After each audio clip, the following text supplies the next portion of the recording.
you must all have heard that gut is considered as the second brain for us, है ना? So why digestive priority? Digestive priority is the first point here. Why digestive priority? Because our gut health connects with everything, whether it is your weight, your your heart health, your immunity, your we can say your skin health. Everything is related with your gut.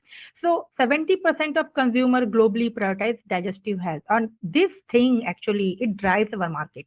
It leads to it leads to innovation. That is the thing.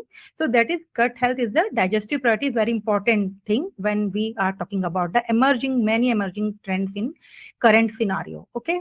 So now about this fermented food. How can we not talk about fermented food if we are discussing about digestive health? We all know that what are fermented foods. In every day to day life, we used to take some item which are fermented. Like if we talk about curd, yogurt, or idli, dosa, even dhokla, even in Chhattisgarh and MP, there are fermented rice kanji. You must have already heard these things.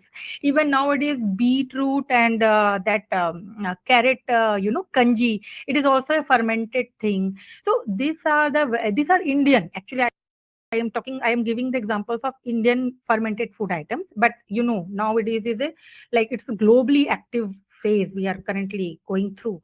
So here, this kimchi, kombucha, kefir, these are also very good source of fermented items, and the sale is increasing 50% annually. And in India also, many people are opting for these options currently. Okay, so these are about fermented foods. Okay, so what new researches are saying? New researches in this gut health is about postbiotic and symbiotic gain. So why it is gaining popularity? What is postbiotic? So postbiotic we can say is the byproduct of probiotic. Now, what is probiotic? Probiotic is nothing. It is our healthy bacteria, good bacteria which reside in our gut. It is called probiotic. And when probiotic after eating something healthy, that will be called prebiotic. Okay, so we need to understand the concept postbiotic, probiotic, and prebiotic. So probiotic is a good bacteria. Okay, prebiotic is the food for probiotic, and after eating that food, what is the byproduct they produce?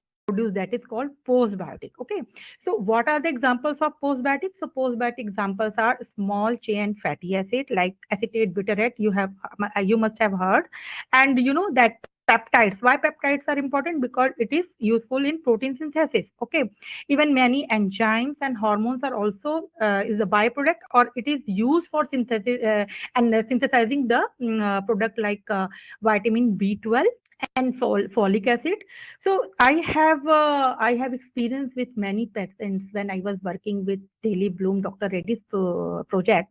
So where I have been treating many people with IBS. I think you must have heard in irritable bowel syndrome. This is a gut problem. So where people are having difficulty like proper digestion and all, they were facing problem of constipation, diarrhea, and bloating.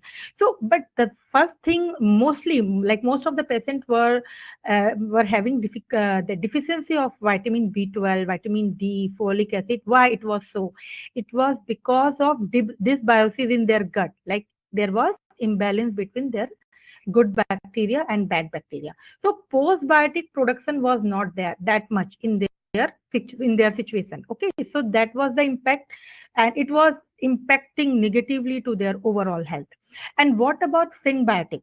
So symbiotic is also very like a new thing nowadays people are talking about, and researches are coming. So symbiotic is a combination of prebiotic and postbiotic. So sorry, prebiotic and probiotic. Sorry, this is symbiotic means prebiotic and probiotic combination. So it is where it is used. It is mainly used nowadays in various smoothies, powders, even various yogurt. So it is like that thing. It is good for our overall health. Okay, what is gut brain axis? This is a new area of research, and many very nice researches are coming in this field. So why gut health and gut and brain axis are very much talked about nowadays, because there is direct connection between your gut and brain.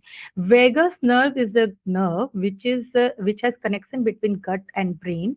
So suppose in any stressful situation during any interview or during exam, you might have experienced the symptoms like butterflying, spluttering in your stomach, and if even in that situation you don't feel like eating anything, you feel bloated always during that stressful situation. Why it is happening? So it happens with everybody in a stressful situation because of this gut brain axis. Okay. And serotonin, I think you all know this word. Serotonin is a chemical, good, like we can say good feel factor, we can say. And we think that it is produced by our brain, but no. 10 20% we can say it is produced by our brain, but 80 to 90% it is produced by our microbiota, our microbiome. Okay. So if a person is not in a good health, gut health, if gut health is compromised, that means definitely his mood will be like he will not feel happy, his mood will not be good. Okay. So both are interrelated, and the conversation between both the things like your gut and brain, it is bi-directional, it is not unidirectional, it is bi-directional. Okay. So this was all about your gut health and microbiome. Okay. So my next slide, again it is quiz time. So I hope everybody can see my screen. Is it visible to everyone? Hello, am I audible? Yes, yes, it's all visible, ma'am. It's audible. Participants, are you able Okay. to? Yeah. Please So unmute first yourselves. question. So first question is probiotic are best defined as which one will be the answer here?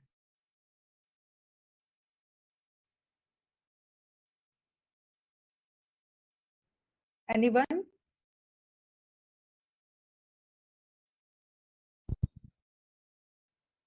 No, no one. So we can proceed. I will tell the probiotic are the best defined as life beneficial bacteria. Okay. So a healthy gut can help improve which of the following? Which one? Skin health, mental health, immunity, all of the above. So answer will be all of the above. Okay. So the third question is fermented food like kimchi and kefir are beneficial because they have preservatives, they are low in sugar, contain natural probiotic, and all are high in fat. So which one will be the answer? Please unmute yourselves, participants. Contain natural probiotics. Okay. So I don't think that nobody is in the mood to give answer today. Okay. So we can proceed ahead. Yes, Okay. yes. So the next trend, so next trend is sustainable and ethical sourcing. So what about sustainable ethical sourcing? It actually focus on the health of soil, health, water, and our ecosystem. So actually consumers are ready to pay more if they are getting good, if they are willing to pay more if they are getting ethical sourcing like food product which are focuses on ethical sourcing. So the what we talk about here, we are going to talk about here that eco-friendly farming. It comes under sustainable ethical sourcing. So about the regenerative agriculture. So regenerative agriculture is all about, it focuses how food items, how crops are being grown, sourced, processed, stored, and delivered. So these all things are actually we are focusing this thing in regenerative agriculture. Okay, so percentage definitely it will promote soil health. So 55% of consumers pay more for sustainable brands. Okay, so this shows market demand definitely. And the next point we are going to cover in this trend is upcycle product. So what is upcycle product? Upcycle product means converting some food item, the waste food items into something healthy, nutritious, and tasty. I think you must have already experienced this thing, like the peels of oranges. Nowadays, it is being used for preparing cookies, cakes. So, what it is tasty also. The cakes and cookies made up of this peels of oranges. It tastes well, and it is healthy also. So, this is example of upcycle product. And then the next topic is vertical farming. What is vertical farming? So vertical farming means growing crops and food items in a stacks or in a, like a tall building. So actually it focuses on saving water.